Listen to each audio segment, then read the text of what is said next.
Hello, and welcome back to Of Mice and Mountaineers, a one-person venue for processing trauma. Telling some stories and whatever lessons learned from them about my experiences in the great outdoors, mainly Colorado's Rocky Mountains and the 14,000-foot peaks, or 14ers, contained therein. I'm Geo, short for geologic, itself part of Hikes in Geologic Time, and this episode, Love's Labor's Lost Above the Fruited Plain, is about my revenge trip up Pikes Peak, a 14er that really shouldn't have been that much of a problem in the first place, and managed to make me earn it the second time around as well, not to mention some meandering on love and what it means to discuss it long after it's faltered. But before diving into the heart of that story, a little recap for those who couldn't bring themselves to read yet another write-up on Mount freaking Bierstadt. Last time, on Star Trek, The Next Generation, Captain Jean-Luc Picard was kidnapped and assimilated by the Borg, and... Oh, wait. This isn't the 24th century. This is not long after the turn of the 21st, and there are no interstellar phenomena involved. Terrestrial ones, sure. Geological, if we're getting more specific here on Colorado 14er treks, 2 generations? Okay, maybe the eventual TV series title needs work, but this is a substitute for therapy.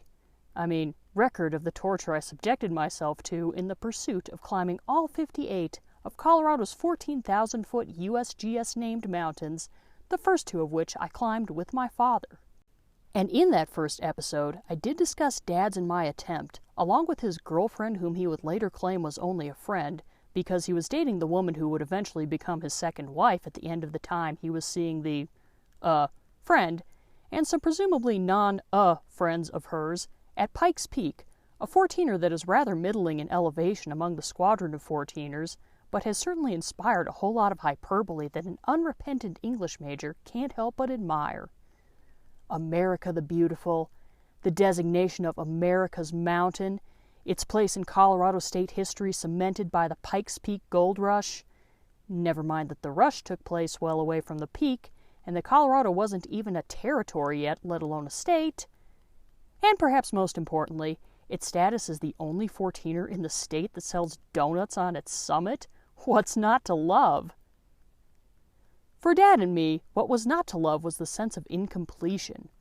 We'd turned around a little over 1,000 vertical feet and a few miles short of the summit the summer after I'd graduated high school, because a little route-finding oopsie at a trail junction not far from the trailhead contributed to us not reaching the highest, most unforgiving, treeless terrain the Rockies had to offer until well after the storm clouds that are a common afternoon hazard during the height of summer had gathered over the mountain with a threatening vengeance. Never mind that the man after whom the mountain was named, Zebulon Pike, had an unsuccessful attempt of his own when he and the men under his command had made a go at the peak from a snowed-in, tree-choked, untrailed southeastern approach in November of 1806, and died during the War of 1812 before ever reaching his summit. My dad and I were not going to let our own failure in July of 2004 up a route with an established trail go unanswered. But there was timing to consider in our own revenge, as there surely would have been if Pike had been granted the opportunity to seize his own. After Dad's and my first attempt, I'd gone off to college on the East Coast, and had only had enough time in 2005, the summer between my first and second years of my post-secondary studies, to scientifically prove that it is physically impossible to die from embarrassment when my dad and I summited the aforementioned Mount freaking Bierstadt, and Dad had proven himself exceptional at ensuring he would never have any grandchildren when he'd vigorously interrupted an unsuccessful and unrevenged attempt of mine to chat up an aesthetically attractive high school classmate. My studies on the East Coast beckoned again, as did my desire to show my dad I was really, really, really mad at him for preventing me from sharing my destiny of an inevitable breakup, if not divorce, with my one true love. So there would be no more hiking until the summer of 2006, between my second and third, as well as final, years of college. By summer of 2006, 199 years and change after Pike's unsuccessful quest, I had forgiven Dad. All had worked out in the end, because during the second semester of my second year practicing adulthood, I had managed to acquire a boyfriend. Here's where we arrive at the record scratch portion of this episode for those who survived the first, because those who did read or listen to it as something other than a substitute for Ambien might recall the paragraphs I devoted to discussing how, despite my despair at Dad's dithering in my love life, I would eventually come to realize that I am simply not capable of having one. I don't have a sex drive, except when it comes, so to speak, to avoiding any activity I find boring, uncomfortable, and gross. I also don't have a romantic bone in my body. I had to stop going to screenings of rom-coms in theaters with my friends due to the unrelenting strain of suppressing my urge to yell at the screen that the main characters had only known each other for 2 days by the time they decided to spend the rest of their lives together. And also, they were polar opposites in terms of personalities, so how the hell did they think pledging their undying love to one another wasn't going to end in disaster? You'd have every right to scratch your head over how I'd wound up in a disaster in the making of my own, given all that. Though before I get into the explanation, allow me to indulge in a little tangent about autobiographical writing, specifically on the topic of what exactly an autobiographer is supposed to do when the subject matter they're addressing involves someone with whom they're no longer on speaking terms. It's one thing, I feel, to toss barbs at my dad. Teasing is how we show affection in my family, so ribbing him through the written medium about how the Bierstadt incident totally destroyed any hopes of romance in my future before I could decide I didn't want it anyway, totally par for the course. When it comes to the so-called romance I would get into less than a year after the Bierstadt incident, however, woof. The woman whom my dad had definitely started dating by the time of the second Pike's attempt, and who eventually became my dad's second ex-wife, once asked me what had attracted me to my boyfriend, who himself would eventually, spoiler alert, become my own ex. I'm sure it took me a minute to answer. I suspect I actually was attracted to his seeming intellect, not realizing at first that most of it was constructed out of little more than the ability to regurgitate large chunks of text, particularly ones that he'd read on Cracked.com. His sense of humor, maybe, though again, I would eventually realize that he lifted most of his material from the aforementioned Cracked. From the lofty position of nearly 2 decades after I met the guy, and over a decade after the last time I talked to him, I think it's safe to say that the, quote, attraction, end quote, was based on this. He was a straight, single dude, not even a girlfriend back home. And I had years before I realized that I was neither female nor attracted to anyone in that way. But Disney and all those rom-coms I had sat through while furiously massaging my temples when I was younger had me convinced that all my problems would be solved if I just found that one true love I was promised, and the role of Prince Charming was generic enough that, even if I may indulge in some bottom-feeding levels of cattiness for a moment, and say that the boyfriend had nothing in the looks department compared to the could-have-been Renaissance art model I tried to flirt with on Bierstadt, the more impressionistic art model could fill in said role in a pinch, and since he had been fed the same stories in his youth linking self-worth to romantic status, he was willing, available, and, most importantly, desperate. To finally loop that back into the philosophical aside about dealing with those no longer in your life, and, from there, back to the actual story, it should be clear by now that I can't make the adage of, if you can't say anything nice, don't say anything at all, work when it comes to discussing my then boyfriend, but, well, if he wants to write his own stories about that time period with me as either the villain, the comic relief, or both, he's welcome to do so. I will keep his name and other identifying information about him out of my stories to protect the guilty, but otherwise, I will take my guidance about the inevitable further trash talk from a late mentor of mine. It's only slander if it isn't true. And besides, Taylor Swift has made something of a career out of using her exes as fodder for her art. I might as well do the same. With that, back at last to the peak that inspired Katharine Bates, the 19th century songwriter, not the modern-day actress Kathy Bates, though if any movie producers are looking for some story and casting ideas to form into a patriotic biopic, they should feel free to contact me. To write her own piece of the American legend. There's more recorded about her time on that mountain. Hell, since there is now a brand new summit house and cog railway, there's a whole plaque with a catchy history lesson than there is about my own second attempt and, further spoiler alert, first summit. Rather like my own first attempt and summit of Bierstadt in 2005, I can only guess at the date of Dad's and my second go of Pikes in 2006.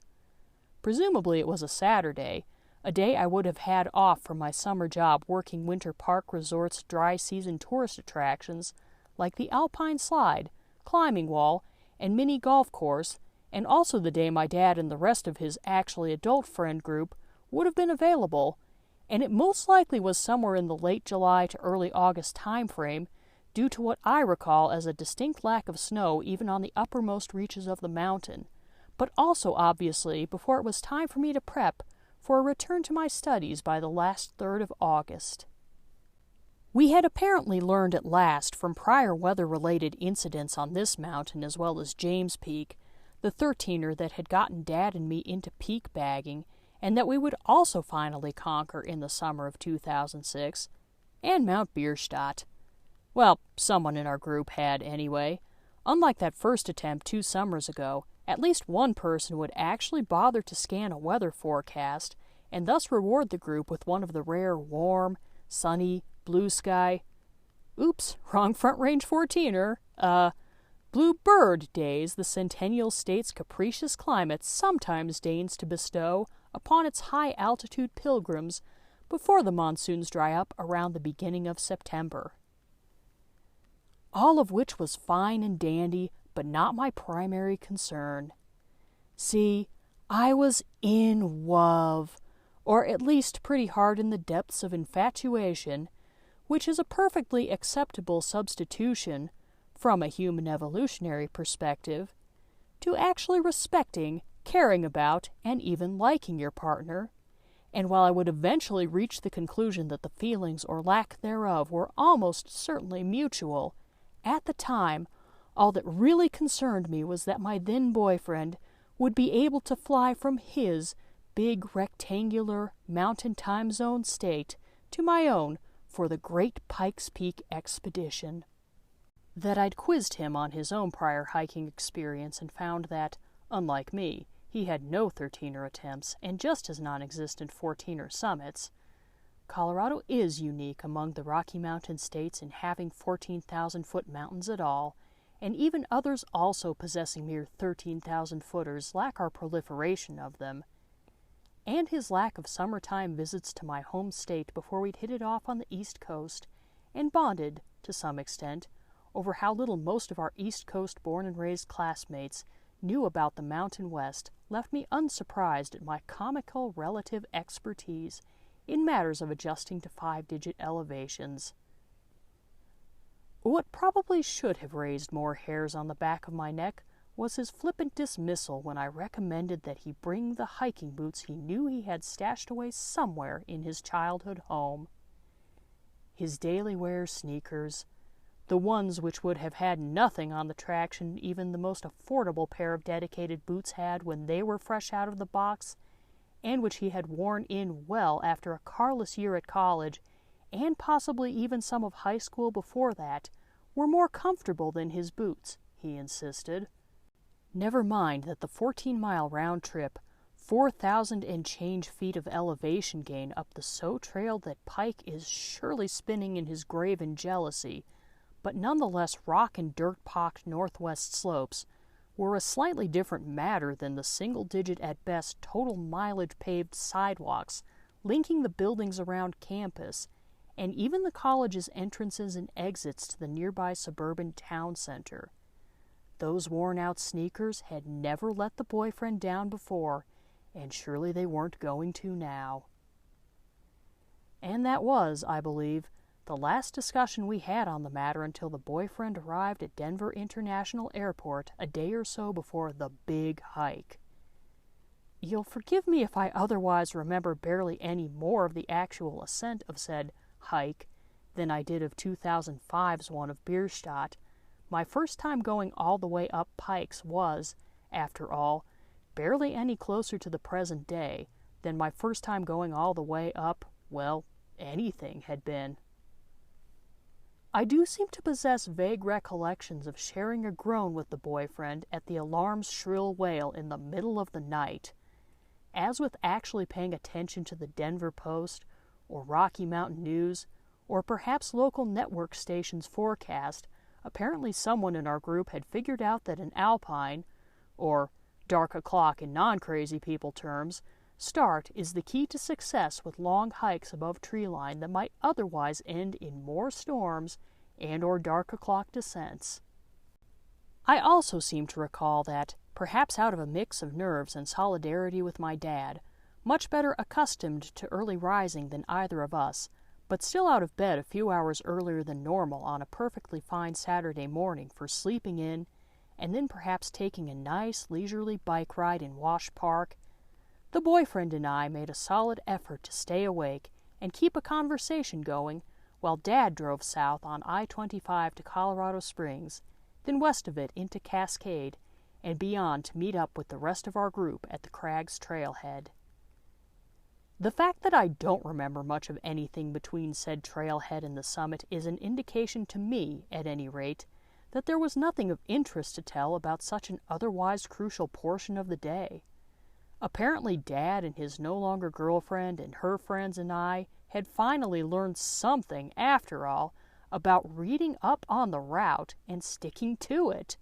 since I think I would have recalled if we'd had yet another incident involving making a poor choice at the then unsigned trail junctions.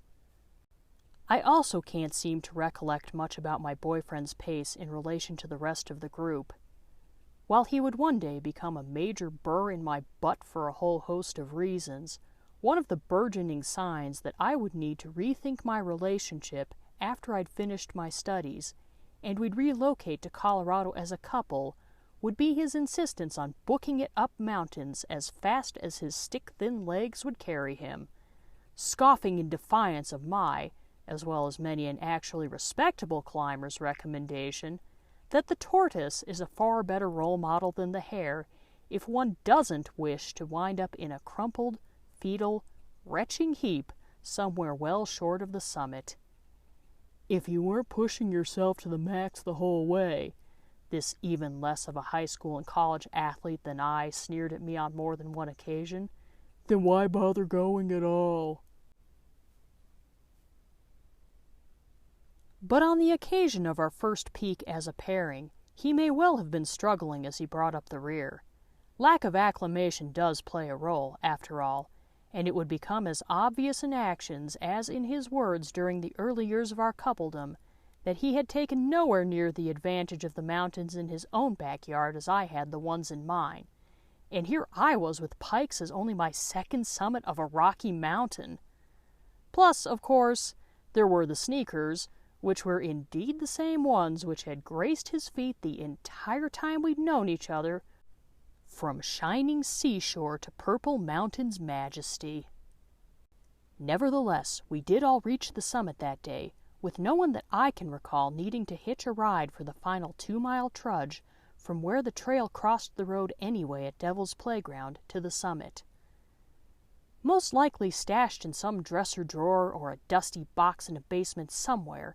is an envelope bearing the name Walgreens or CVS, containing a stack of photos featuring various combinations of our group members, bearing vaguely dazed grins, while posing in front of the bench set below the element-battered painted sign, advertising the asphalt surrounding it as belonging to the Pikes Peak Summit,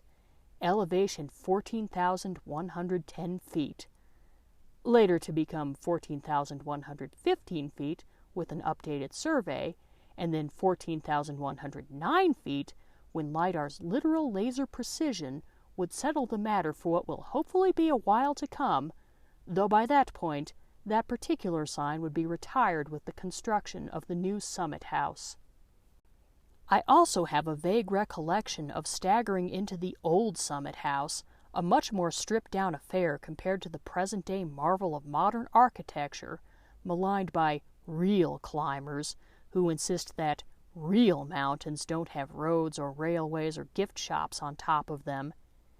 And I have the equally vague sense from the days of yore of the fresher-faced and fresher-smelling visitors who'd availed themselves of a motorized conveyance to reach the windowed view of the fruited plains below, recoiling slightly with concern and horror as our group collapsed around a table in the back of the dining area and pulled our smushy sandwiches out from our backpacks to begin munching into them resolutely. It wouldn't be until the next decade that the Summit House donuts would become Colorado's worst-kept secret, and I do believe that the food we'd brought was more than sufficient on its own to satiate altitude-churned stomachs without us digging smushy dollar bills out of our packs for one of the treats that would send our collective blood sugar well above 14,000 feet, though I may well have taken advantage of the heftily marked-up 2-per-package Advil for sale in the gift shop. Whether I did in fact buy some is very much a matter for debate, as is the question of whether I indulged in my possible purchase. Either way, it was not in my system for one of the rare parts of the day I do remember with crystal clarity, as the boyfriend and I, having become our own splinter group, with the rest of the members spread up and down along the length of the route, began descending the steepest switchbacks that I can recall on said route, with the sketchiest sweepings of loose dirt coating the trail. The boyfriend's sneakers proceeded to fail him in earnest. He'd take a step or two, hit a particularly loose patch of dirt, and then, with an unintentional level of Marx Brothers slapstick slippage on a banana peel, put backside to trail with either a whine or a groan. I'm sure I'd have been more amused at his attempt to make his very own alpine slide if I hadn't been in love, and also suffering issues of my own. My boyfriend's sound effects seemed to vocalize the noises of protest my right knee would be making if it had vocal folds, despite my more suitable footwear, and the steepness and slickness of the switchbacks weren't helping any. As the boyfriend took the latest in a series of pratfalls, I held back a sigh and asked how he was doing, perhaps even directly asked if he thought he'd be able to make it all the way down under his own foot power. I am certain he did not suppress a sigh, knowing him more like a sigh, when he responded that, yeah, he was fine, he'd make it. This was good, I reassured him. Not only were we now well below where the trail crossed the road with an unofficial motto of death before retreating uphill motivating us not to consider reversing course in hopes of hitching a ride downhill, which would put us on the wrong side of the mountain relative to where my dad's car was anyway, but as I angled my way around a switchback, I felt my knee give way to searing pain with a veritable howl. The boyfriend would have to work his own way down by the climber's standard 4 points of contact, feet and hands, as well as the unofficial 5th point, because even though he was of light enough proportions that I might have been able to carry him piggyback if absolutely necessary, the screaming knee had officially ruled that out as an option.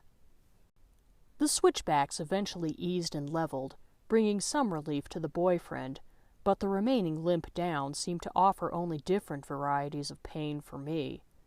I also recall with somewhat more clarity our group regathering when we were well back down into the trees, with one of my dad's probably no longer a girlfriend's friends stopping abruptly in front of my regrettably still boyfriend to point excitedly at a trailside tree and exclaim,